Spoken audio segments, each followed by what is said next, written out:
Good morning, everyone. So, the village idiot Donald Trump is about to humiliate all of us in China today. And if that's not enough, corporate CEOs, some of the largest corporate CEOs in the country, are going to embarrass us with the fucking moron. And this is where we're starting today. Might as well just get right into it. The Washington Post is reporting today that let me just read the headline to you. Trump jets to China with a gaggle of CEOs, hoping Xi will open up to them. So I want to just set this up for you right now. I know we're just kind of getting started, and I usually kind of work my way into it, but I think this is, I don't know, I think this is so borderline comically ridiculous that I want to talk about it in without a lot of sort of setting up the story. So the idiot left yesterday for China. Now, I didn't know when the idiot left for China. I figured he was going to go to China. I figured the idiot was going to humiliate the United States like he always done when he meets with President Xi by saying stupid things, doing stupid things, acting in a stupid way. I figured Xi would, Xi's objective would be to effectively manipulate him in order to extract more trade concessions from him in order to manage him, effectively, so that the Chinese could, truly be the dominant superpower, financial and economic superpower in the world, which they are on their way to becoming. So I figured that would be Xi's primary focus, and then I figured Xi's other focus would be whatever it is that he wants to do with the Iranians and the United States with the war in Iran. However, that situation needs to evolve or devolve, whatever the case may be, to benefit China. I figured she would, be hyper focused on manipulating the idiot while he's in China to achieve that outcome. So I figured that would be his, that would probably be the primary goal, and it still seems to me like that probably is the primary goal. I would think if I were President Xi, that's what I would be doing.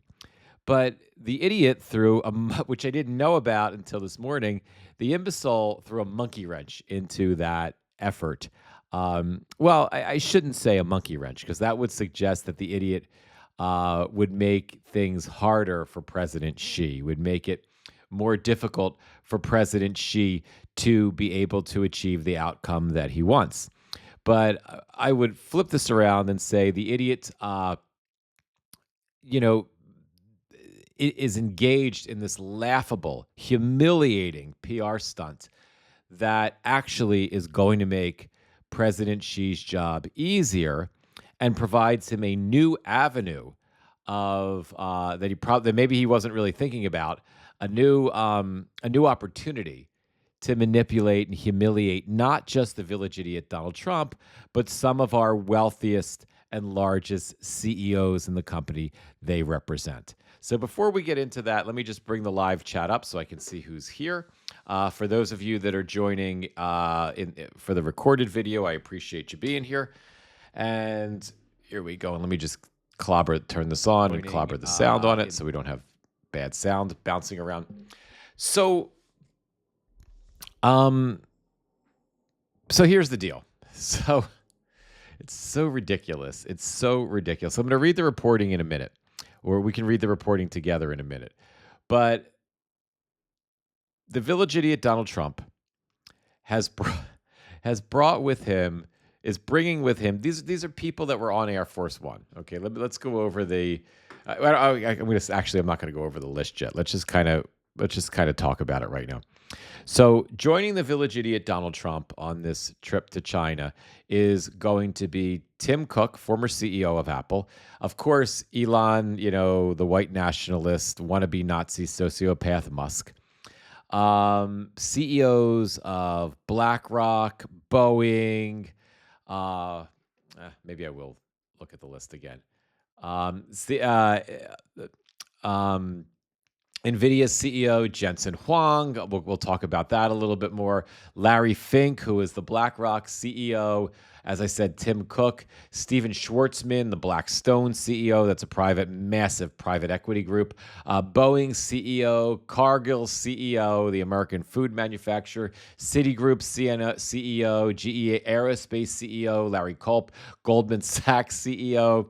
David Solomon, Micron Technology CEO Sanjay Mehrotra, Qualcomm CEO, Illumina CEO. I don't even know what. That's the gene sequencing company. Visa CEO. So you've got these CEOs. These are smart people, right? Humiliating themselves. Absolutely humiliating themselves by getting on Air Force One and flying with this fucking imbecile, right? This imbecile, right? This profane idiot, right?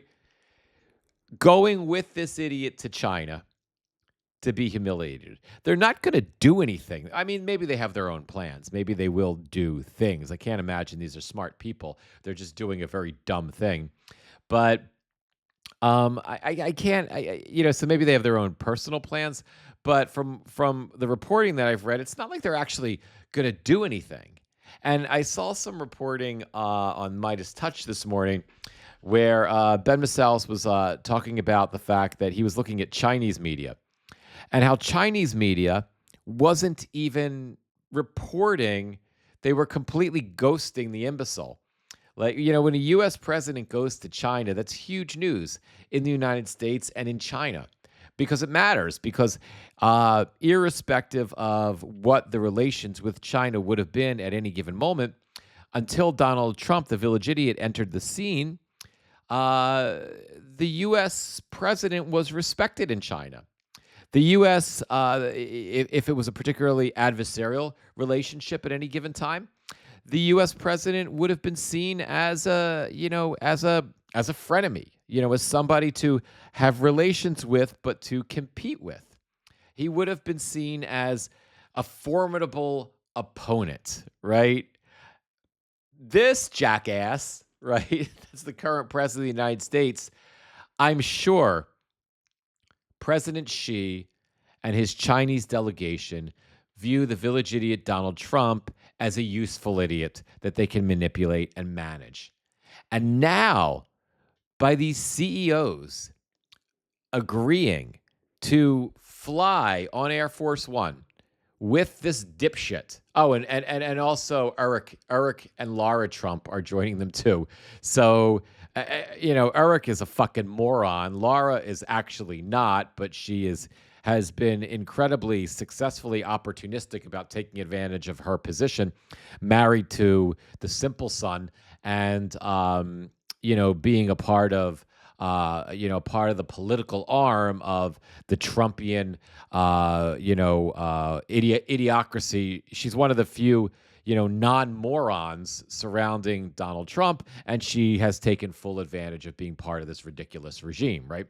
So she is, I don't have any respect for her, but she just doesn't strike me as an idiot. She just strikes me as a remarkable, very ambitious and opportunistic, and in this case, probably out of all the idiots in the family, the one that is not an idiot and is most effectively taking advantage of the situation, where her dipshit father-in-law is the joke of the joke of the world, and the joke of the country being the president of the United States. But irrespective,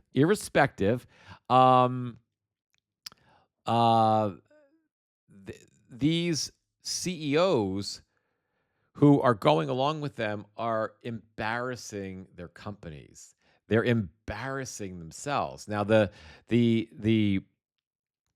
because there's two things that I think they're doing. One is they are showing fealty to the village idiot Donald Trump.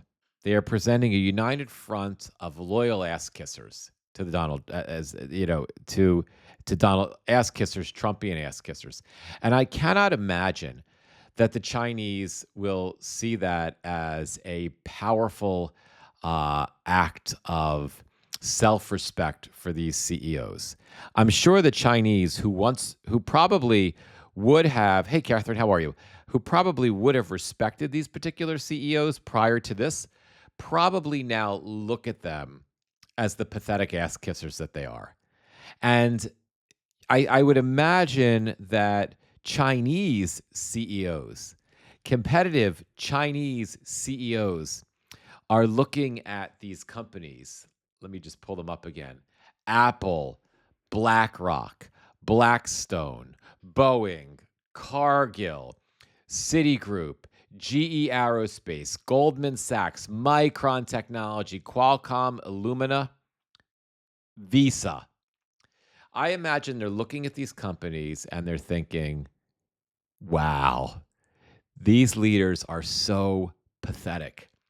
And not only are they incredibly pathetic, but if we had any doubt whether we could effectively compete and beat these US companies at their own game, whether we could do a better job, whether we could steal, manage, sell the global market better than they can, we know now. Because we know that Jacob Thaysen and Christiana Amon and Sanjay Mehrotra and David Solomon and Larry Culp and Jane Fraser and Robert Kelly Ortberg and Steven Schwartzman and Larry Fink and Tim Cook and Jensen Huang are beholden to a fucking idiot. They're beholden to the fucking idiot that we have been manipulating and managing since February of 2025. Therefore, even though they may not be idiots, the decisions that they make are now being made for them by a fucking idiot that we can manipulate effectively to do whatever we want, including turn on all of them. So when NVIDIA's CEO, Jensen Huang, he's got almost a $5 trillion company. He's a smart man, right? NVIDIA is in this weird position, right, where they are really the only chip manufacturer that matters right now on the global scale when it comes to AI development for now, right? Where we have simply because here in the U.S. we have NVIDIA has the most powerful AI chips, period, anywhere in the world. Now, I'm sure there are Chinese companies that are working their way up and are finding ways to become competitive. And I'm sure there are other countries that are buying NVIDIA's chips for their AI development, but are going to watch this situation closely. And if they know that Jensen Huang is now the ass kisser, he's the piss boy for Donald Trump and if you're not familiar with the term piss boy is from a 1980s movie called A History of the World, a really funny Mel Brooks movie. And Mel Brooks plays all these characters in the history of the world. And I think he's playing like I don't know what European, whether it's a British king or a French king, but during medieval times or some other times. And the king is so obnoxious that he's got a piss boy. And he's like, piss boy? And then the piss boy comes when he has to pee. The piss boy comes running over with like a silver or a golden bucket. And, his character, the king, then pees in the bucket and then thanks the piss boy by tipping him, by giving him a little gold coin that he flips up in the air as a tip for the piss boy and lands in the bucket of pee, right? So by going on this trip, Jensen Huang and Tim Cook and all of these other ass kissers represent themselves as Donald Trump's piss boy, right? And you cannot make this shit up. So again, they're competitors. Jensen Huang, again, you have Chinese competitors. The village idiot at first was going to give in essence, all of NVIDIA's technology to the Chinese. He pulled back apparently at the last minute.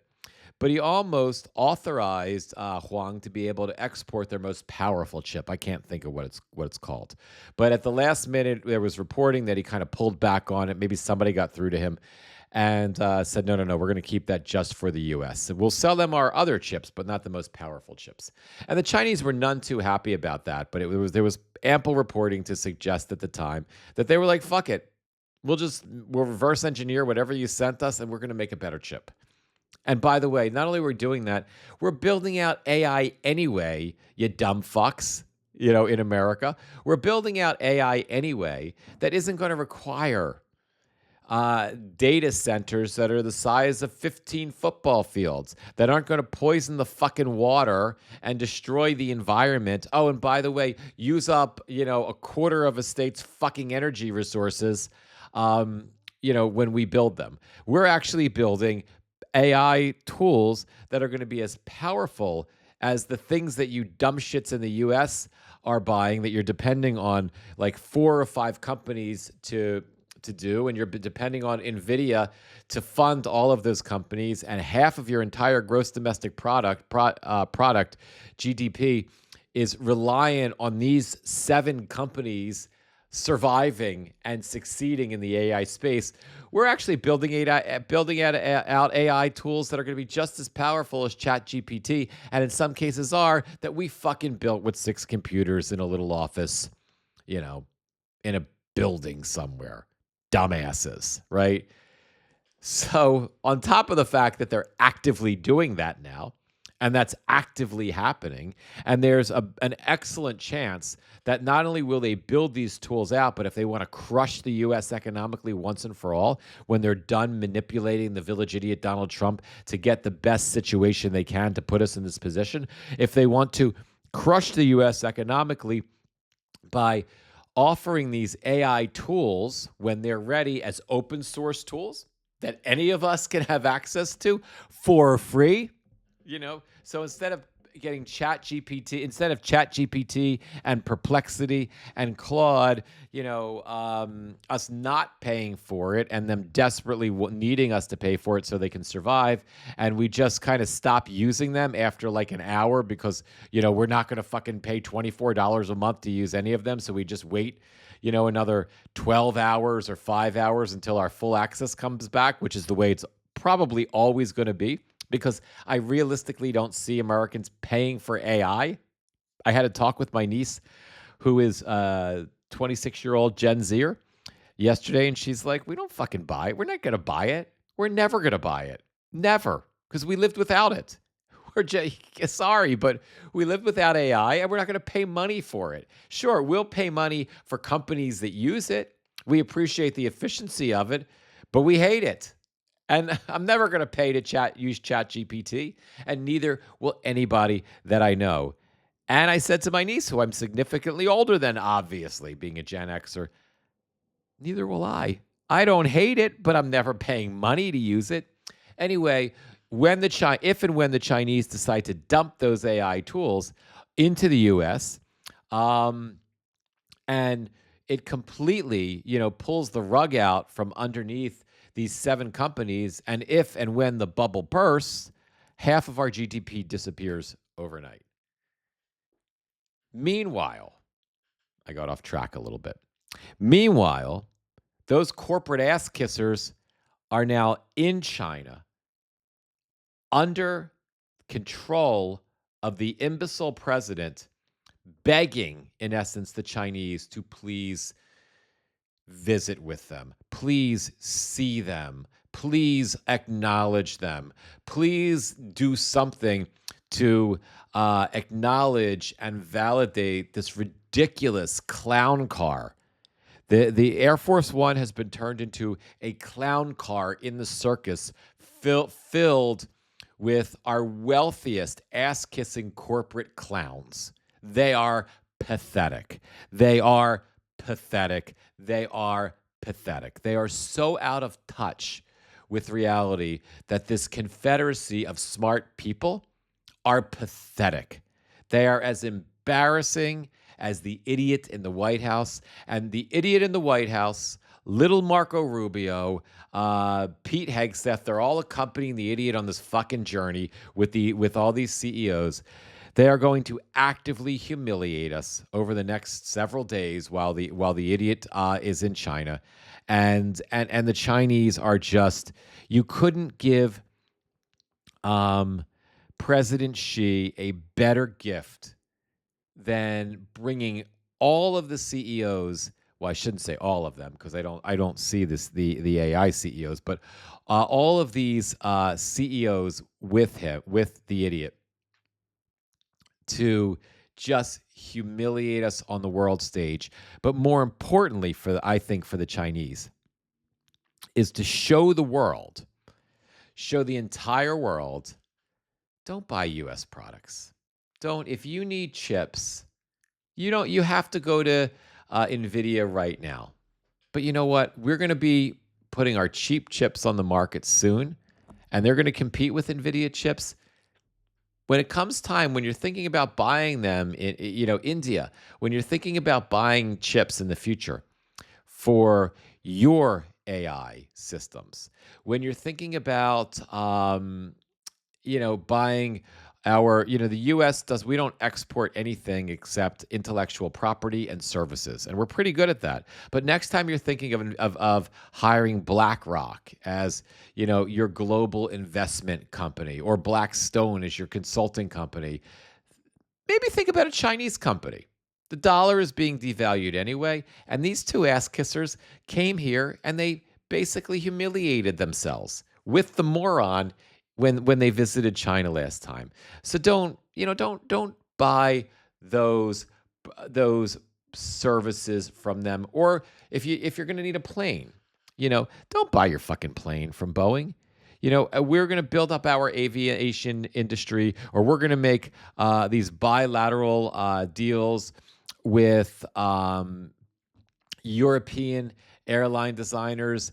Buy it from them, India. Don't buy it from the U.S. because you saw the U.S. come here and grovel and humiliate themselves. You saw the top CEOs come here and grovel. And as Ben Masalis pointed out today, the fact that there is no press, that the Chinese are not covering this, that the Chinese people probably know about it, but intentionally don't give a shit. They don't give a fuck.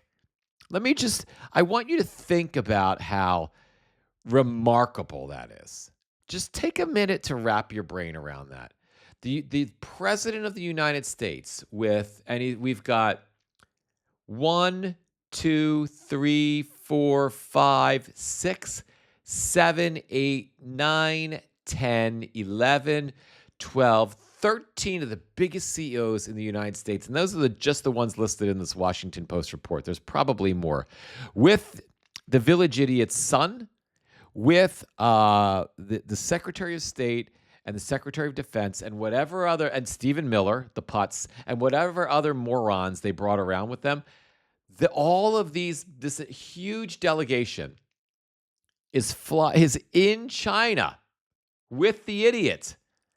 And the Chinese people intentionally don't give a fuck. I mean, think about that. There's no press. Ben Masalis pointed out today that the Xinhua news outlet, at least I think it was Xinhua, that several others, Chinese news outlets are not reporting on any of this. That is, or he said some of them were reporting, but it was just like a small story in a small column, on the side of the front page, but it wasn't a significant story. And that is absurd and laughable. And not only does this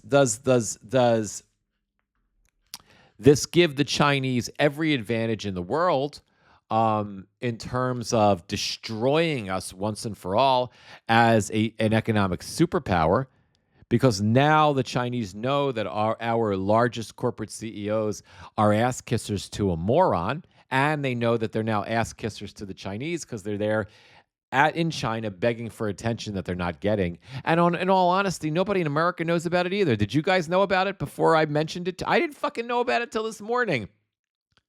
And I spend all my time right in the news. I didn't know about it. Did you guys know about it until right now? Like that all these CEOs are going. Nobody knew, because it's a fucking joke, and it's such a joke at this point. It's no longer even a ha-ha joke. It's a who gives a fuck joke. The U.S. is a circus. The U.S. is the joke of the world right now. Who the hell cares? It's that kind of a joke, right?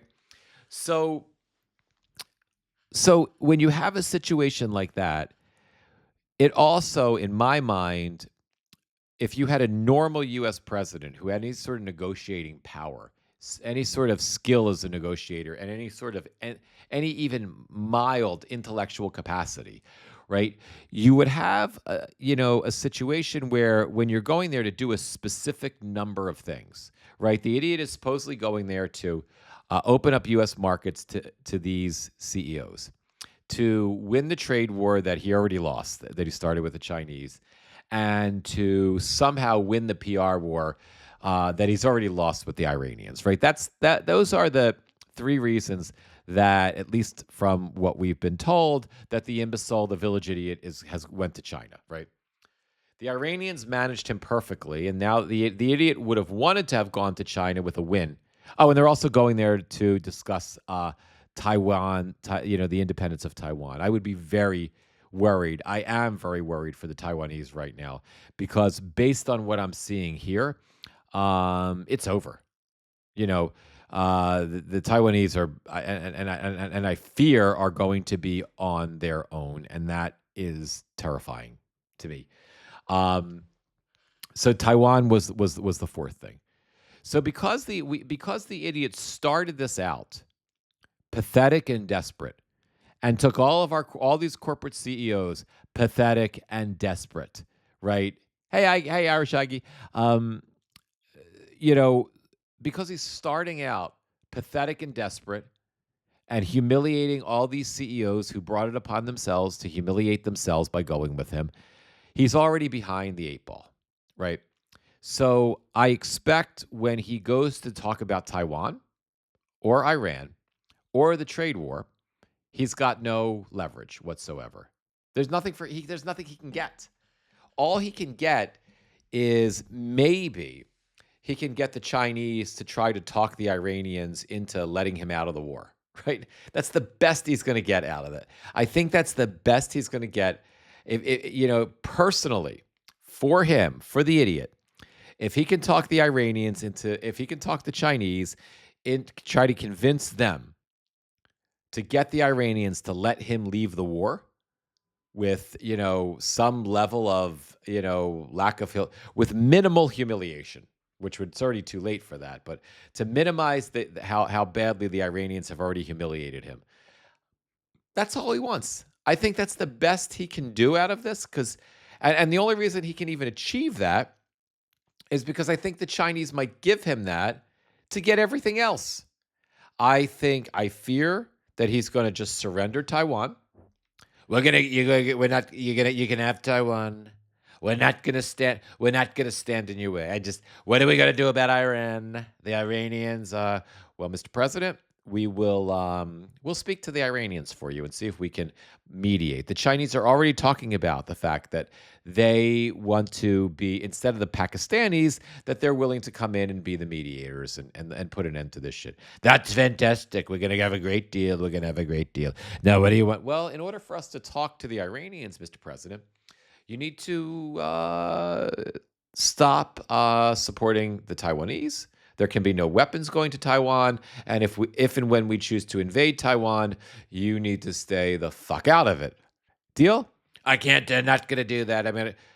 Mr. President, that's our only option on that. Well, fantastic. As long as you're going to talk to the Iranians, yes, we're going to talk to the Iranians. Now, Mr. President, the next thing we need in order for us to get to talk to the Iranians would be that with the trade war. Now, I know you brought all of these CEOs. You brought all these people, and they look like idiots right now. I mean, he won't tell them that. You brought all of your brilliant people, and I know you want us to open up all of our Chinese businesses to them, but we're not going to do that.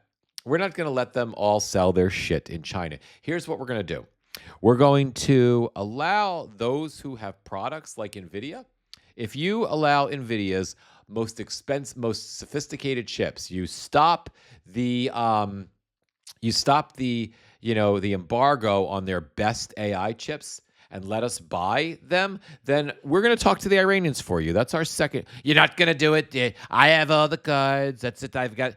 We know, Mr. President, you have all the cards, but you need us to talk to Iran and just sell us those chips. It's fantastic. You're going to be fantastic. We'll make a great announcement. We're going to sell you the chips. You're going to have the chips. It's going to be fantastic. Thank you, Mr. President. Meanwhile, what they're going to do is buy a shit ton of the chips, reverse engineer them, and then make their own cheaper versions of them and stop buying them, right? But that'll be number two. Then number three, the overall trade war. Well, we promised we were going to buy all of those soybeans from you. We haven't. But we will. Of course, we're going to continue to buy them from Argentina and Brazil. And that's all we need. They're supplying us with all we need, and you can never sell them as cheaply as they will. But I'm going to tell you, so you can go home and tell America, I am going to tell you that we're going to buy 45 million, billion, trillion, gazillion metric tons of soybeans from you, okay? Fantastic. It's going to be 49 trillion, bazillion, gadillion. Can you say gadillion? I love the word gadillion. It's a fantastic word. Yes, Mr. President, gadillion. Thanks. So, and then I'm trying to think of what I forgot. Oh, I totally spaced what the last thing is that they're supposed to be negotiating. But all in all, that's the way I expect this is all going to go. The idiot is going to come home. Taiwan is going to be in deep shit. These CEOs are going to be in deep shit in a very different way because it is going to be the beginning of the end of those companies in terms of global domination, right? It'll be the beginning of the end of NVIDIA, especially if NVIDIA is permitted and forced to sell their chips. Remember, the U.S. government, which is Donald Trump right now, owns 10% of NVIDIA. Those dumb fucks sold him 10% of the company. They sold it to the U.S. government.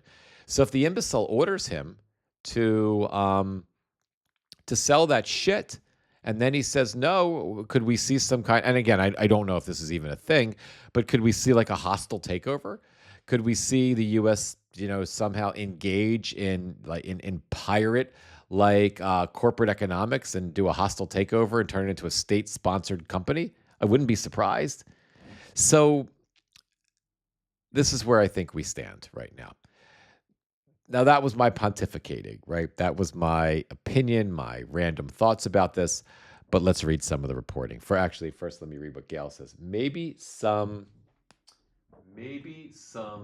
gold fortune cookies. Yes, maybe they'll, exactly if they want to mock the idiot, maybe they'll make him some gold-colored fortune cookies, and he'll think he's really important, and maybe they'll give him a little statue, like a little gold plastic statue of him that matches the fucking abomination that was built to worship him in Florida. Anyway, the actual reporting here. Trump jets to China with gaggle of CEOs hoping Xi will open up to them. Tesla's Elon Musk and NVIDIA's Jensen Huang and others will accompany the president, who said he'll advocate for them so that these brilliant people can work their magic.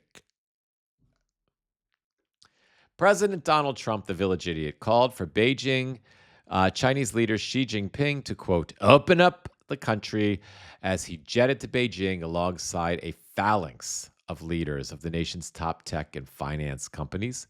In addition to his administration's delegation, the imbecile traveled with the world's richest man, Tesla chief and former Doge leader Elon Putz, aboard Air Force One. NVIDIA CEO Jensen Huang, who leads the world's most valuable company, joined the plane at a refueling stop in Anchorage. Trump said in a post on Truth Social early Wednesday that it was an honor. It was fantastic. It was my honor to have business leaders join the trip, which is his first trip to China in nearly a decade. I will be asking President Xi, a leader of extraordinary distinction, to open up China so that these brilliant people can work their magic and help bring the People's Republic to an even higher level. In fact, I promise that we are together, which will be in a matter of hours. I will make that my very first request. Fucking idiot. The discussions, which are expected to cover trade and artificial intelligence, come after a bruising trade war led to an uneasy economic truce between the U.S. and China. Here's a look at some of the business leaders who are going to join the imbecile. As I said, NVIDIA CEO Jensen Huang. He's a Taiwanese American. I'm sure he's going to feel great after he leaves there if the village idiot, basically hands Taiwan to the Chinese, which I can't imagine the idiot won't, because the idiot, again, needs the Chinese to speak to the Iranians to get the Iranians to let Donald Trump leave the war. And if it takes Taiwan to do that, that's exactly what that idiot will do. The Taiwanese founder of the Silicon Valley AI chip maker leads the first company in history to be valued above $5 trillion and wants to export more to China. Huang's inclusion followed earlier reports that he would not attend, blah, blah, blah, who gives a shit. An NVIDIA spokesperson said in a statement that Huang was attending, quote, at the invitation of the village idiot to support America and the administration's goals. Good luck. And you know what? If you are a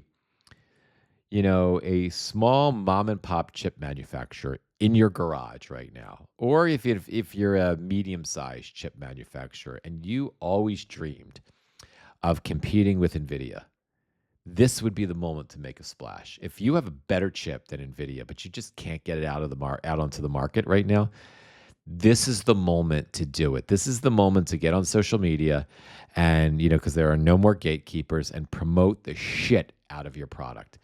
Because although this trip is very high profile and absolutely nobody knows about it, and the Chinese are downplaying and mocking it in their own way, it's still a thing, right? And most of the country would hate, the vast majority of the country that hates Donald Trump, that despises what's happening in the nation right now, if they heard that Jensen Huang was attending this at the invitation of President Trump to support America and the administration's goals, they would get the fuck behind any company that wasn't run by Jensen Huang. And, a consumer-driven AI chip manufacturing company that is blasting out and going viral on the internet, that's a game-changing, that's a life-changing moment for, those CEOs. And I think this is the moment to do that. Apple CEO Tim Cook worked behind the scenes to exempt electronic products that Apple produces in China from the idiot's tariffs, which would have caused the price of iPhones to skyrocket. BlackRock CEO Larry Fink, the chair and CEO of the global investment company, has a $14 trillion in assets under management. Blackstone CEO, the private equity leader, declined to endorse Trump in 2016, but has since emerged as one of the most generous donors and the president's de facto China whisperer. Boeing CEO Robert Kelly Ortberg. Ortberg is an airline industry veteran who took the top job at Boeing in 2024, charged with turning around the airline manufacturer beset by safety woes and regulatory issues. He told Reuters in April that Boeing was counting on the Trump administration to help unlock a major plane order from China. And I don't need to read the rest of them. Like, who the fuck cares? So we'll see, we'll see what happens, right? We'll see how this goes. Maybe they'll prove me wrong. Maybe, China will allow some of these CEOs actually into their country, to do more business in their country. And maybe Taiwan will come out of this okay. maybe the idiot won't surrender Taiwan to the Chinese in order to get the Chinese to make a promise to him, a pinky promise to him that they'll talk to the Iranians. But I doubt it. And uh, you know, we haven't seen anything but failure. And this is what from the Trump administration, from Donald Trump, because he's not capable of anything but failure. And it seems that these CEOs, it boggles my mind that these smart CEOs exist in such a bubble that they don't see the staggering reputational damage that they're doing to their brands and to their companies that will outlast the Trump administration for a long time. It's going to matter in 2028 that Jensen Huang made this trip. It's going to matter that all of these people, did what they did and kissed Donald Trump's ass. And, we'll see what that means, but it's going to matter. Gamer Vet Dad, the Chinese are going to frustrate him, and I'm here for it. They're going to torment him. They're going to I couldn't agree with you more, Gamer. They are going to torment him. They are going to manipulate him.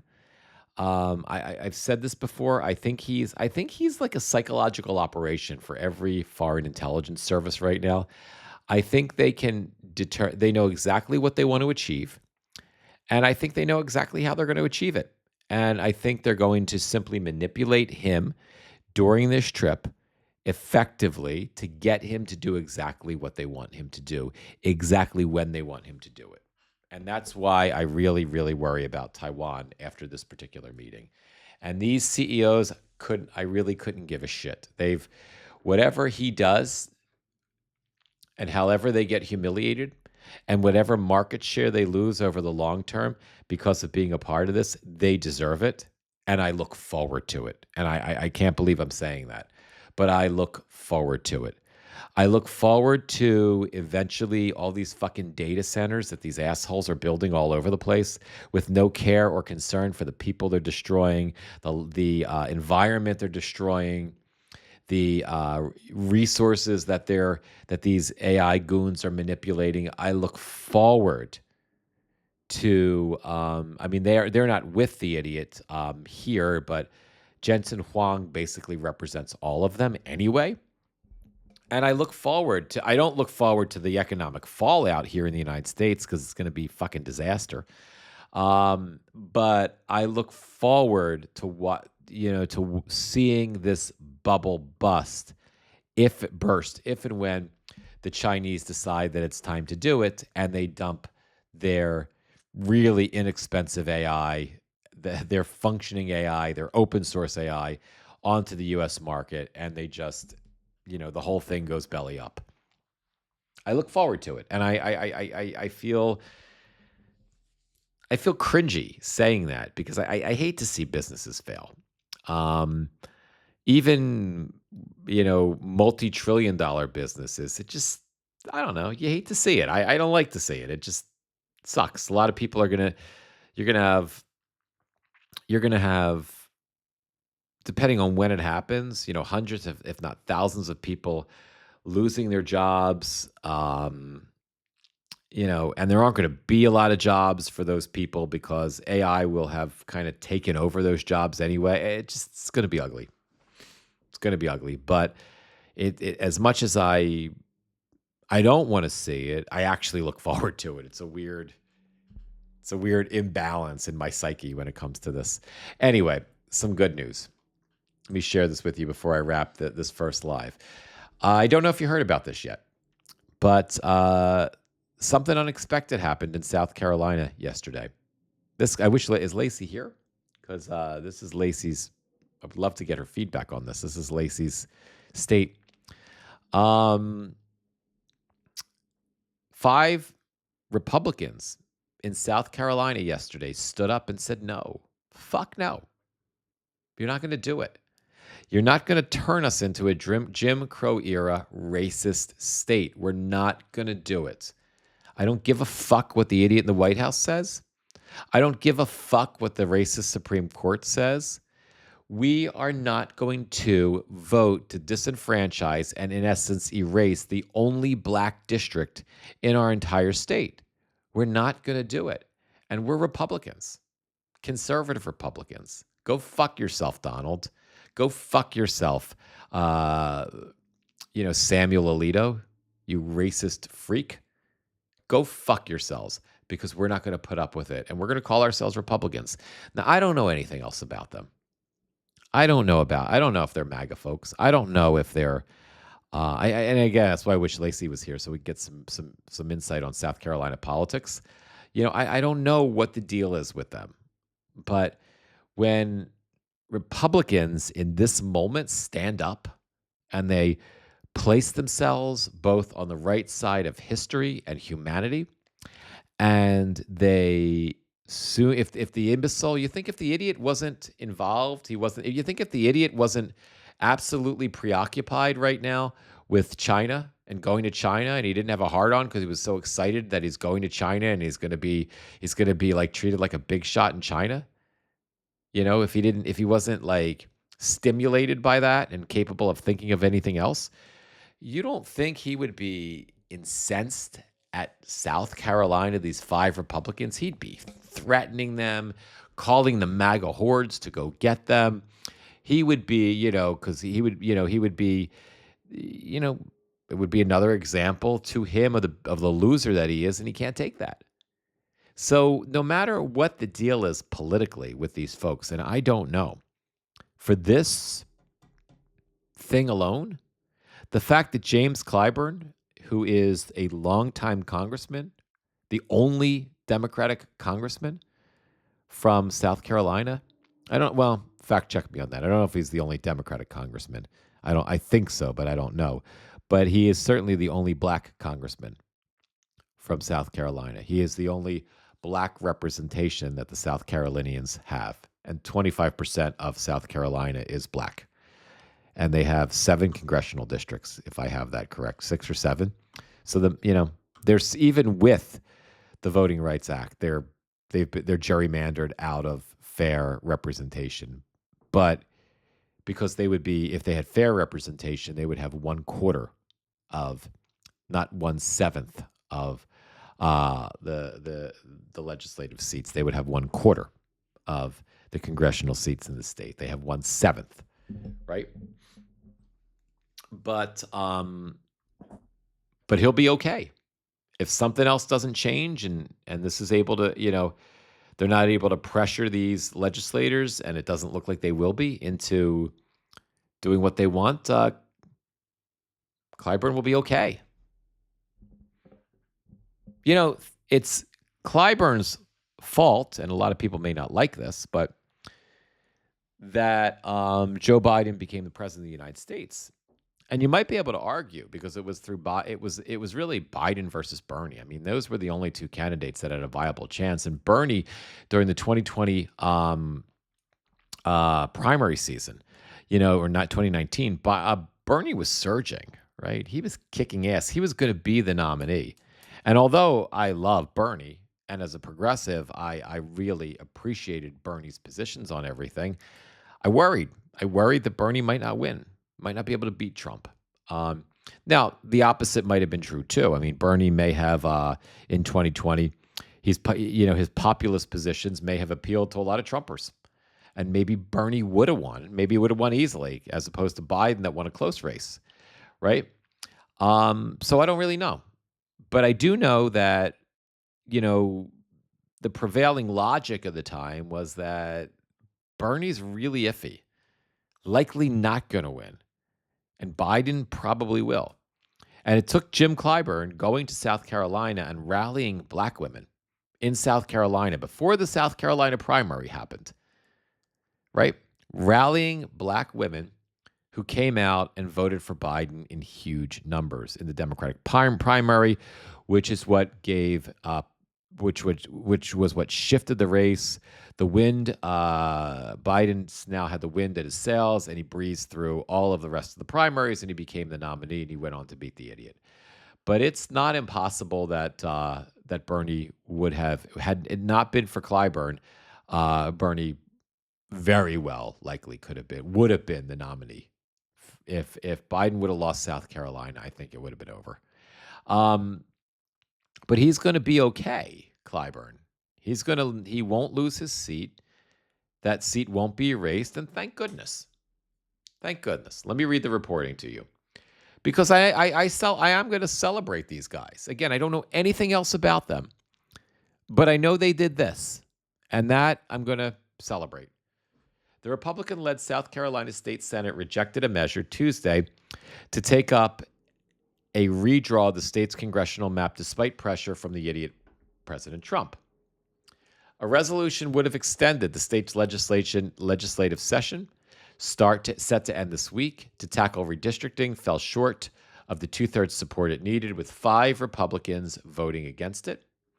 The vote shuts the door, at least for now, on Republican plans to carve up the state's lone majority black district represented by longtime Democratic Rep. James Clyburn before the midterm elections. South Carolina's primaries are set for June 9th. Trump had urged the state Senate to pass the resolution, with the state House previously approved on Truth Social on Monday. My nose is itchy, which means it's going to start running. The South Carolina Senate has a big vote tomorrow on redistricting. I am watching very closely, along with all Republicans across the country, the idiot posted. South Carolina Republicans, be bold and courageous, in all caps. I like to put it in all caps. Just like the Republicans of the great state of Tennessee, where last week, move the U.S. House primaries to August, leave the rest on the same schedule, everything will be fine, get it done, threatening them. Fuck you, Donald. And they said it.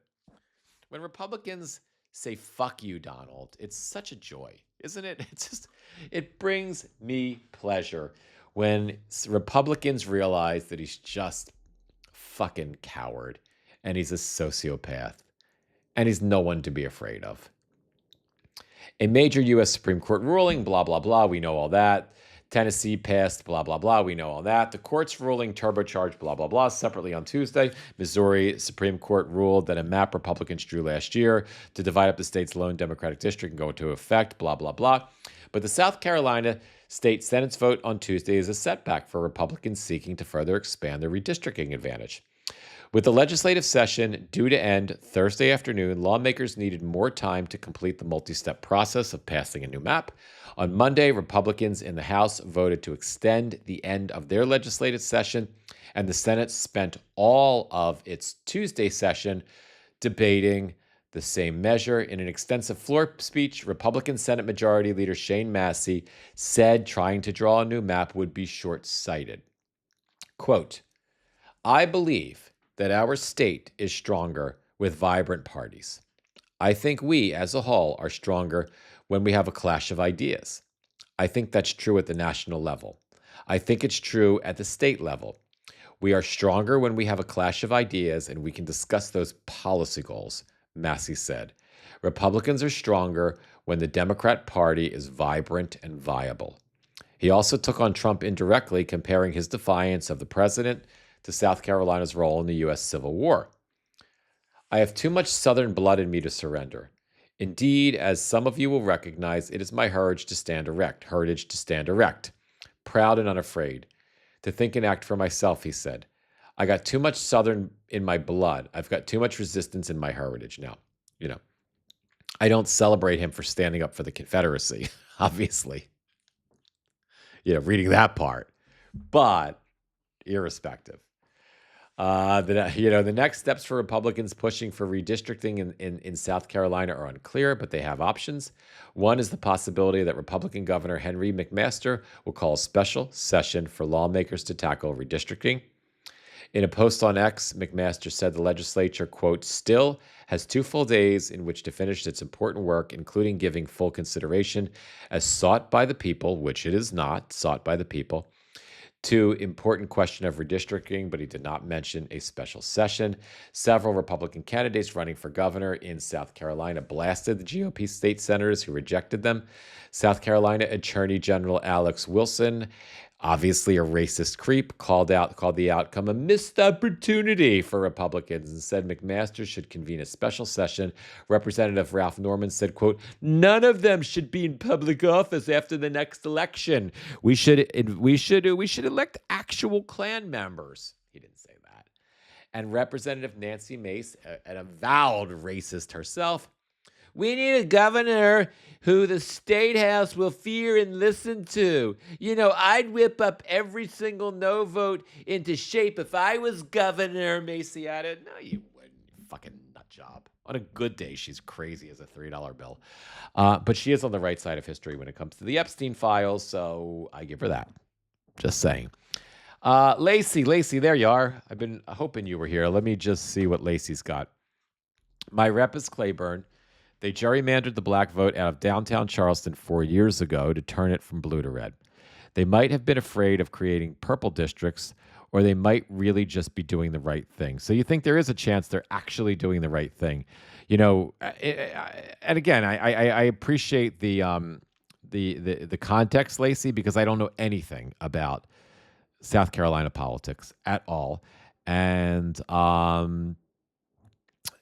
you know, I don't know why they chose to do this, to do the right thing. But like you're saying, maybe they were looking at the potentiality of dummy mandering, where you know, if you have safe red districts and you dilute them with potential Democratic voters because you're cutting them up in these maps, then you get these purple districts, and with the village idiot Donald Trump as the president of the United States being so incredibly unpopular, and if you at least have the common sense to know that he's not going to get any better between now and election day, and that things are only going to get progressively worse at the federal level and progressively more difficult for everyday Americans, then having purple districts is really fucking dangerous. So maybe that's why. McMaster is the devil, though. He might do something still. He's awful. Well, it definitely seems that way. I guess the question isn't based on him calling it, at least from what we read, if I understood it, I don't know that there's really that much he can do in the end. I mean, he can call a special session, right?